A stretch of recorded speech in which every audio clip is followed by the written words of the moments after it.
नमस्कार दोस्तों, welcome to the video.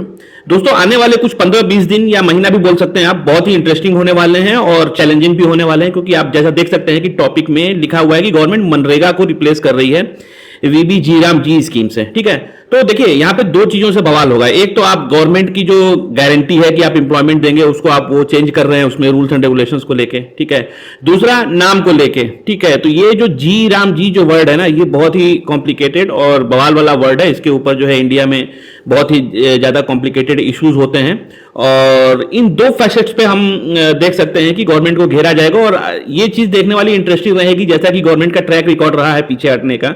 They will मतलब कि वो कंटिन्यू करते हैं या इसको चेंज करते हैं, बैकआउट कर जाते हैं, क्या करते हैं इसके ऊपर, एटलीस्ट नाम के ऊपर तो कर ही जाएंगे। ठीक है, तो देखिए न्यूज क्या निकल के आ रही है। न्यूज ये निकल के आ रही है कि रूरल जॉब स्कीम जो होती थी मनरेगा, इसको अब रिप्लेस किया जाएगा वीबी जी राम जी। ठीक है, तो इस वीडियो में हम बेसिकली यही बात करेंगे कि ये नया स्कीम क्या है, कैसे ये जो मनरेगा है उससे रिलेटेड है या उससे कैसे डिफरेंट है, मनरेगा ने क्या क्या जो ड्रॉबैक्स है मनरेगा के अंदर, या मनरेगा ने क्या क्या बेनिफिट्स दिए, उसके ऊपर हम बात करेंगे। उसके जो स्पेसिफिक स्कीम्स थी उसके ऊपर बात करेंगे और हम ये नई स्कीम के बारे में ही बात करेंगे। So let's start.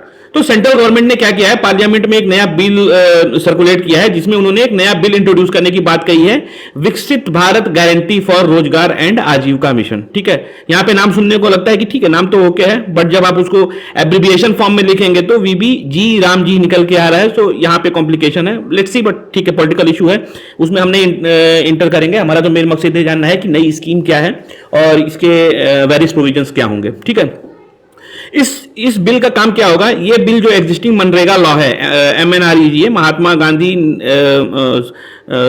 Gandhi national rural employment guarantee act, ये मनरेगा का फुल फॉर्म है। बेसिकली गवर्नमेंट ने इसको 2005 में लेकर आया था कि भाई फार्मर्स का जो लीन सीजन होता है उसके अंदर भी उनके पास, उसमें भी जो है उनके पास लीन सीजन इन द सेंस कि जब कटाई बुआई का खत्म हो जाता है उसके बाद कोई काम रहता नहीं है, तो उस वक्त जो है उनके पास कोई रोजगार होना चाहिए जिससे वो अपनी लाइवलीहुड को पूरा कर सके। तो मनरेगा इस तरह से करके आया था। ठीक है, तो हम देखेंगे, अगर हिस्ट्री में हम बात करें तो 1990-2000 तक, मतलब कि 90 के दशक में आप देखेंगे कि बहुत सारे ऐसे केसेस थे जो अभी जेन जी हैं उनको नहीं पता है, बट हम लोगों ने देखा है कि किस तरह से फार्मर्स के सुसाइड्स होते थे। गाँव में कभी सूखा पड़ रहा है, अकाल आ रहा है, हर 2 साल 3 साल का साइकिल था वो।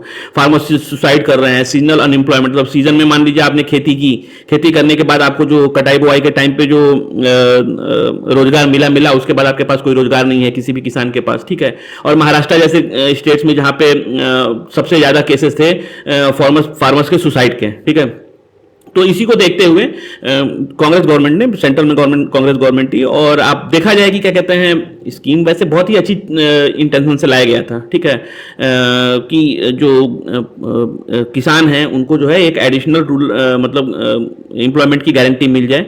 और इन्होंने 2005 में पार्लियामेंट में पास किया Mahatma Gandhi national rural employment guarantee act MNREGA, जो कि 2006 में पास हो गया। इनिशियली इन्होंने पायलट बेसिस पे 200 डिस्ट्रिक्ट में चलाया और बाद में जो है ऑल ओवर इंडिया में इन्होंने बेसिकली इसको रन कर दिया 2008 तक। ठीक है, तो 2008 तक आप इंडिया में कहीं भी हैं, किसी भी गांव के अंदर आपको मनरेगा के थ्रू जो है जॉब मिल सकता था। अगर आप किसान हैं, आपकी एक सर्टेन इनकम लेवल है, आप मतलब जॉब के लिए अप्लाई करते हैं और तो आपको मिल जाएगा। मतलब आप एक गारंटी गवर्नमेंट देती थी कि ठीक है हम आपको जो है कुछ ना कुछ काम जरूर देंगे। ठीक है, आप वो काम करिए, वो काम करने के एवज में हम आपको पैसा देंगे।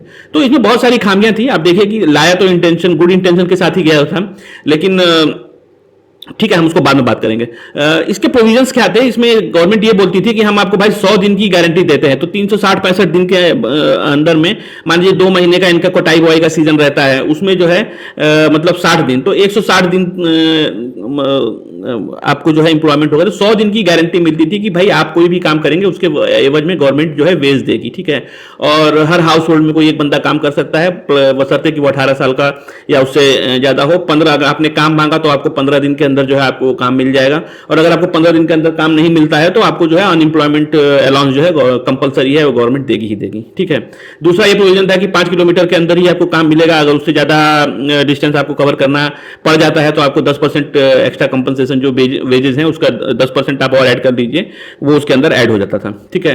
अच्छा, गवर्नमेंट जो वेजेस हैं वो स्टेट के मिनिमम वेजेस, मतलब जो मिनिमम पैसा मिलना चाहिए उससे लिंक था। तो आपको स्टेट को ये देखना था कि भाई मिनिमम सपोज एक सर्टेन अमाउंट फिक्स्ड है तो वो अमाउंट उसको मिले ही मिले, और 15 दिन के अंदर आपको पेमेंट करना था, डायरेक्ट बैंक में आता था। ठीक है। अच्छा, सबसे इंटरेस्टिंग बात थी कि ये 100% गवर्नमेंट, सेंट्रल गवर्नमेंट द्वारा फंडेड था, मतलब सारा पैसा जो है सेंट्रल गवर्नमेंट पास ऑन करती थी, और जो मटेरियल कॉस्ट था उसका 75% जो कॉस्ट है वो सेंट्रल गवर्नमेंट वहन करती थी। बाकी जो है जैसे अनएम्प्लॉयमेंट अलाउंस हो गया या जो 25% बच रहा है मटेरियल कॉस्ट, वो जो है स्टेट गवर्नमेंट वहन करती थी। ठीक है। अब इसमें जो है सबसे बड़ा बवाल ये हुआ है कि गवर्नमेंट ने जब रूल चेंज किया है तो इसमें सबसे ज्यादा तकलीफ होगी स्टेट गवर्नमेंट को। ठीक है, क्योंकि सारा गवर्नमेंट फंडेड, मतलब सेंट्रल गवर्नमेंट फंडेड था। दूसरा, इसका जो इंटेंशन था, इतना अच्छा इंटेंशन था कि वर्ल्ड बैंक और जैसे यूएनडीपी है, आईएलओ है, ये सारे जो है इसको as a social protection scheme की तरह जो है ऑल ओवर वर्ल्ड में ये फेमस हुआ, और काफी मतलब सोशल वेलफेयर स्कीम के रूप में इसको चलाया गया और लोग जो है इसको स्टडी करते थे।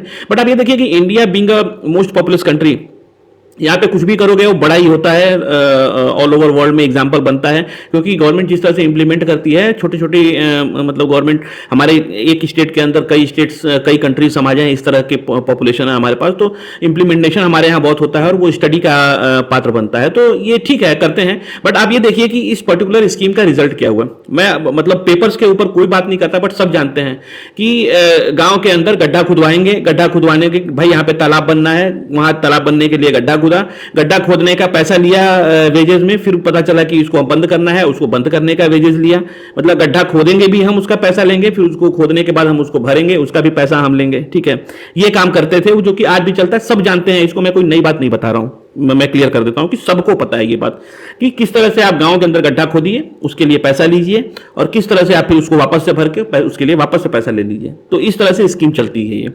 बहुत सारे केसेस में लोगों के अपलिफ्टमेंट भी हुए हैं, लोगों को सपोर्ट भी हुए हैं, बट आप ये सोचिए कि हर चीज का मिसयूज होता है। इन सब चीजों के अंदर जो मिसयूज है वो ज्यादा फेमस हुए। ठीक, लोगों ने मिसयूज ज्यादा किया।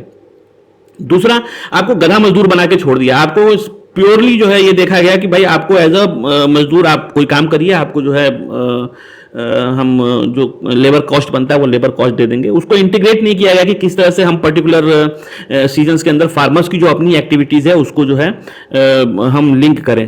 तो फार्मर्स को कन्वर्ट कर दिया गया लेबर के अंदर। अच्छा, तीसरा इंपैक्ट क्या हुआ? तीसरा इंपैक्ट इसका ये हुआ कि आज की डेट में आप गांव के अंदर चले जाइए, मनरेगा चलता है, ठीक है, आप अगर लेबर खोज के अपनी खेत की कटाई करवा लेंगे तो आप ये समझिए कि आपने गंगा नहा लिया। इस तरह की हालत है। आपको मजदूर नहीं मिलते काम करने के लिए, अगर मिलते हैं तो वो ये बोलते हैं कि हमें मनरेगा से पैसा आ रहा है, हमें आपके पैसे की जरूरत नहीं है। ठीक है, तो इस तरह के सिचुएशंस होते हैं। मनरेगा का इंटेंशन बहुत अच्छा था, बट उसका जो यूज हुआ वो यूज जो है बहुत ही गलत हो रहा था, और गवर्नमेंट बेसिकली इन्हीं सब चीजों को ठीक करना चाहती थी। पैसा भी टाइम पे नहीं मिलता था, फंड रुक जाते थे, ये सारी चीजें होती थी।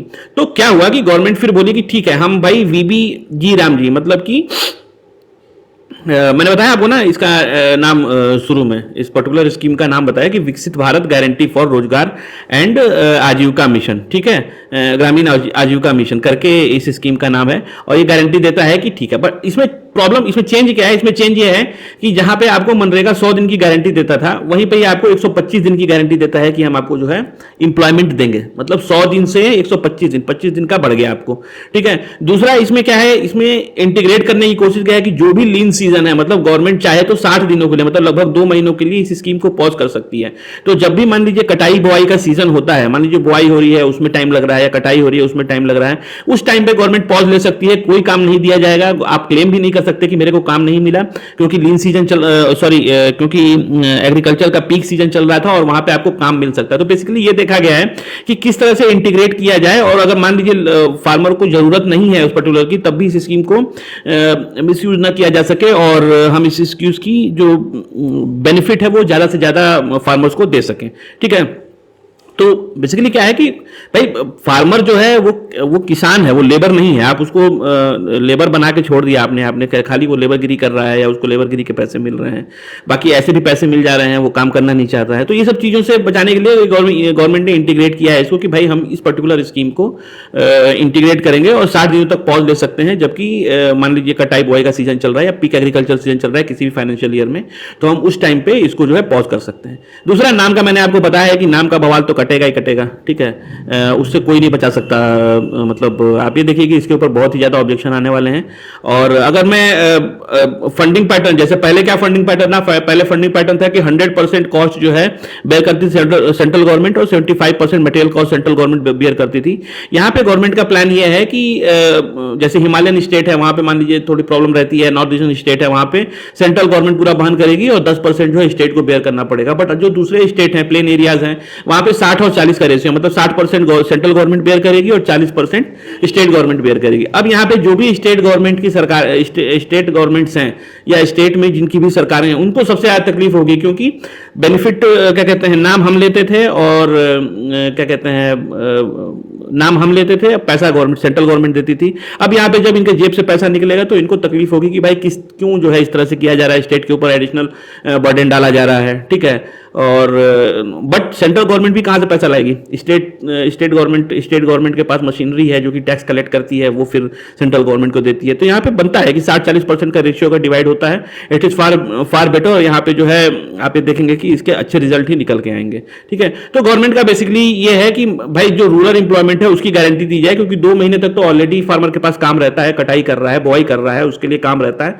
बाकी जब उसके पास काम नहीं है तब उसको जो है हम एक और वो दे सकें, एक और मतलब उसके लाइवलीहुड में डाइवर्सिफिकेशन आ सके, मतलब एक और काम ऐसा उसके पास हो जिससे वो पैसा कमा सके। सपोज वो एग्रीकल्चर कर रहा है, पैदावार कर रहा है किसी भी धान का, गेहूं का, मतलब चावल का, गेहूं का, या किसी भी सब्जियों का अगर बुआई कटाई कर रहा है तो वहां से आ रहा है। उसके अलावा एक और उसके पास ऑप्शन हो जहां से वो अपना लाइवलीहुड जो है इंश्योर कर सके, ठीक है। दूसरा, आप जो है जो मतलब इकोनॉमिक पार्टिसिपेशन है, सपोज मान लीजिए आपने खाली उसको ये बना के दिया कि भाई हम आपको साल के 12 महीने कभी भी आपको पैसा मिल जाएगा, आपको 15 दिन की गारंटी देते हैं, वो काम करके राजी नहीं है, ठीक है। तो इन सब चीज़ों के अंदर चेंज लाना चाहती थी गवर्नमेंट। और गवर्नमेंट का बेसिकली कहना भी यही है कि भाई पेमेंट्स के अंदर डिले हो रहे थे, जो आउटकम उसका निकल के आ रहा था वो आउटकम उतना सेटिस्फैक्ट्री नहीं था, ठीक है। वैसे ही जो रूरल काम है, गाँव में जिस तरह से काम होता है, जैसे मैं कई बार बोल चुका कि कटाई और बुआई का सीजन है मान लीजिए, तो ऑलरेडी काम है, उस वक्त उनको काम देने का कोई मतलब है नहीं, वो ऑलरेडी उसमें लगे रहते हैं।